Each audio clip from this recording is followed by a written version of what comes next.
At some point, usually in your mid-30s, something shifts, your skin doesn't recover the way it used to, fine lines don't fade as quickly, dryness lingers longer, and small damage starts to stick around. That's not random. It's collagen.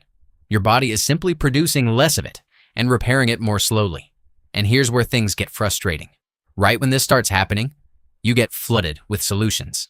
Collagen gummies, collagen drinks, collagen-boosting foods everywhere.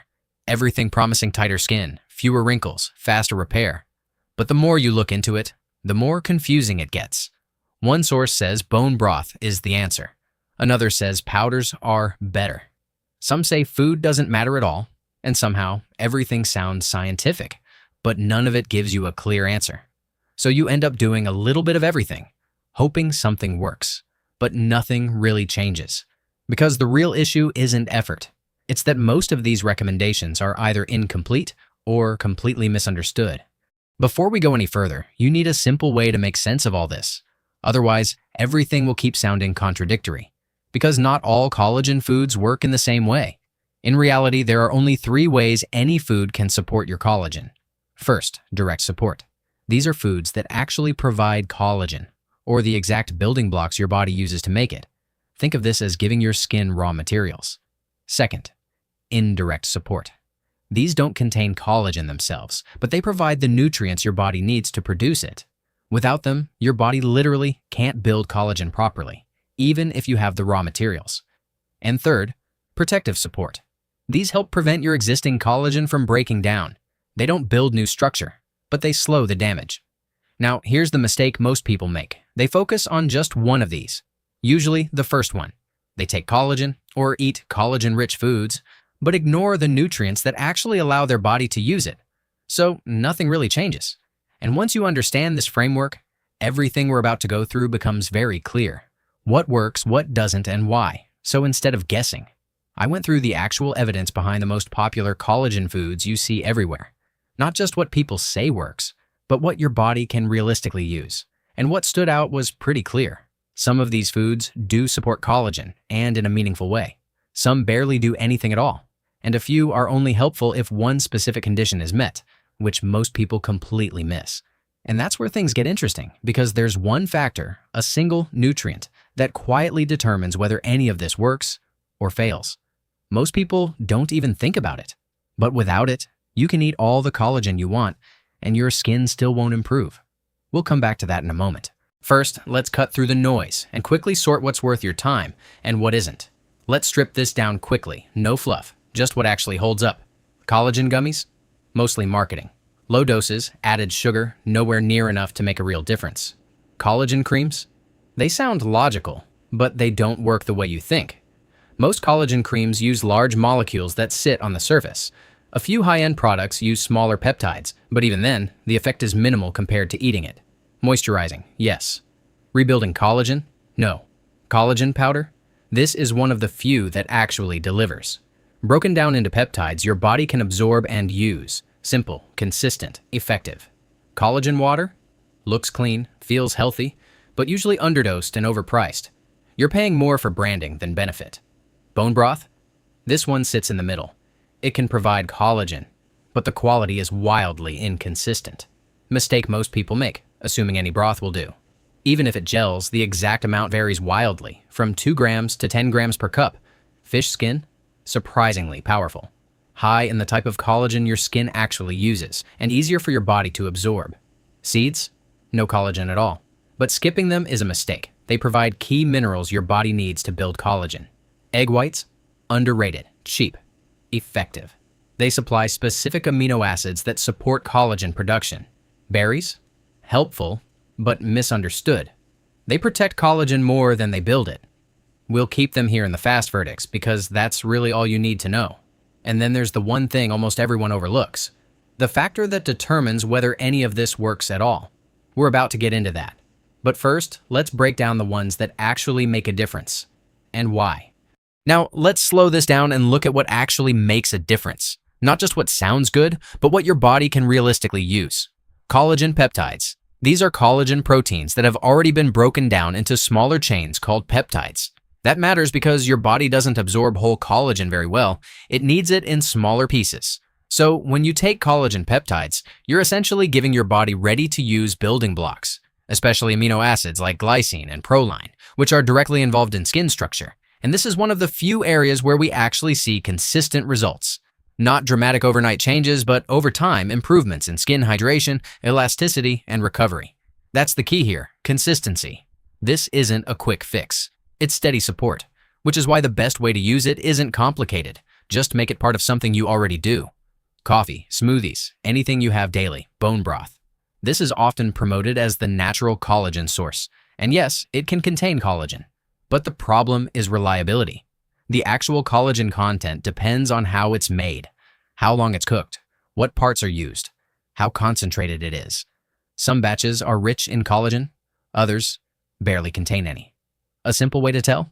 If it turns into a gel when cooled, that's a sign it contains collagen. If it stays liquid, there's probably not much there. Even if it gels, the amount varies wildly, from about 2 grams to 10 grams per cup. So while bone broth can be a good addition, it's not something you can depend on for consistent intake. Compared to that, collagen powder is simply more predictable, natural versus consistent. That's the trade-off. Fish ski, marine collagen. This is one of the most overlooked but highly effective sources because it's especially rich in type 1 collagen, which is the main type found in your skin. And here's what makes it different. The collagen from fish tends to be broken down into smaller peptides, which makes it easier for your body to absorb and use. That's why studies often show improvements in skin elasticity and reduction in visible wrinkles with regular intake. But you don't need anything complicated. You don't need expensive marine supplements. Sometimes the simplest change is the most effective. Eat fish a couple of times a week and stop throwing away the skin. Seeds. Now, let's talk about something that doesn't contain collagen at all, but still matters a lot. Pumpkin seeds, sunflower seeds, these aren't collagen foods, but they provide something just as important. Minerals like zinc and copper. Why do those matter? Zinc activates the enzyme that builds collagen. Copper links collagen fibers together. Without them, the whole process slows down. Here's a simple reference. About 1 tablespoon of pumpkin seeds can cover your daily copper needs. Small habit, big impact. Sprinkle it on anything. Oats, salads, yogurt. No effort, but it fills a critical gap most people ignore. Egg whites. Not trendy, not marketed, but quietly effective. Egg whites are rich in proline, one of the key amino acids involved in collagen production, and they're highly bioavailable. In fact, egg whites have a higher bioavailability than most plant proteins. Your body absorbs about 90% of what's there. One small detail that matters, cook them. Cooking makes the protein easier to digest and absorb. So again, this isn't complicated.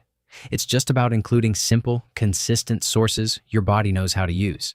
And that brings us to the part most people completely miss.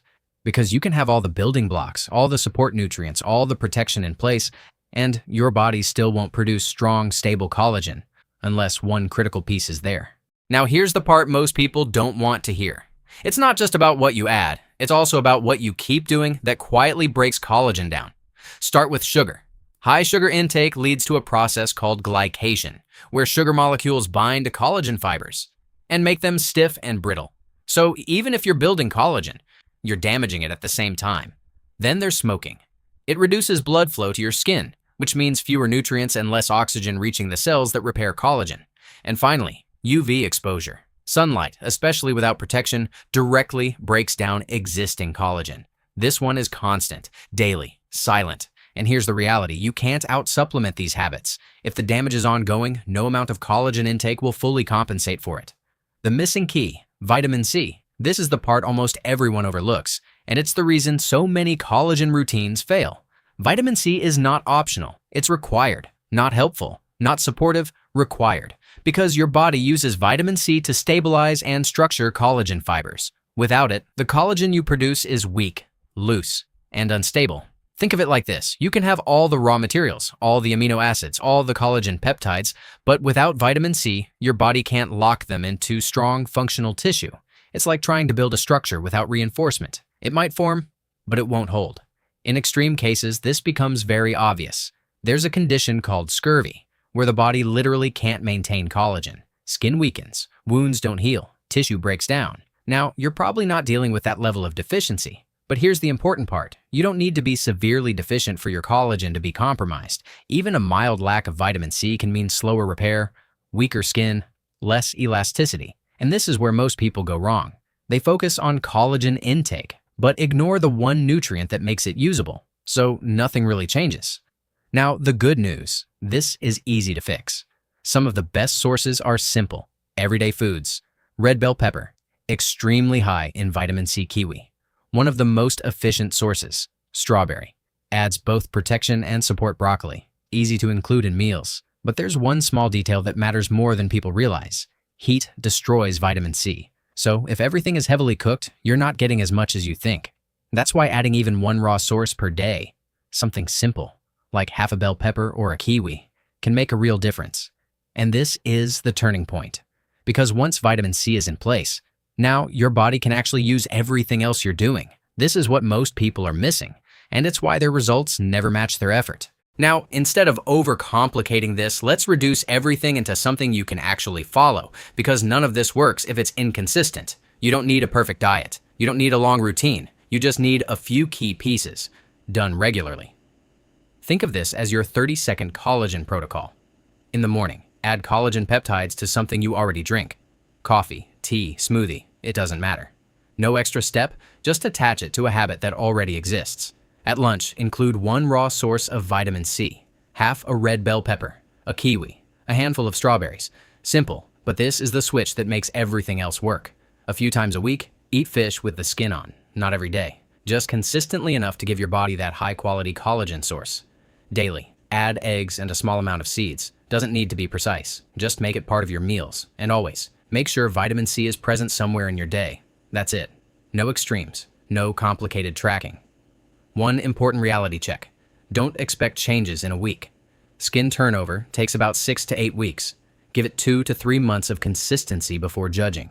Because in this case, consistency beats everything. And when these pieces are in place, your body finally has what it needs to start rebuilding properly. For years, your skin knew exactly how to repair itself.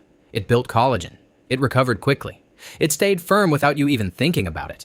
That ability didn't disappear. It just slowed down. Because the inputs changed. Fewer building blocks. Less support. More breakdown. So what you're seeing now isn't your skin failing. It's your body working with limited resources. And when you give it what it actually needs, the right materials, the right support, the right conditions, it responds. Not instantly, but predictably. Your skin isn't broken, it's just undersupplied. Here's something simple you can test, starting today. For the next 30 days, make one change. Add a real source of vitamin C to every day. Not a supplement, actual food. Take a photo of your skin today. No filters, natural light. Then repeat it in 30 days. Don't change everything else. Just fix the one piece most people miss and see what happens. And if you prefer clear science-based guidance, without the noise, without the hype, follow along. Because small inputs done consistently are what actually change how you age.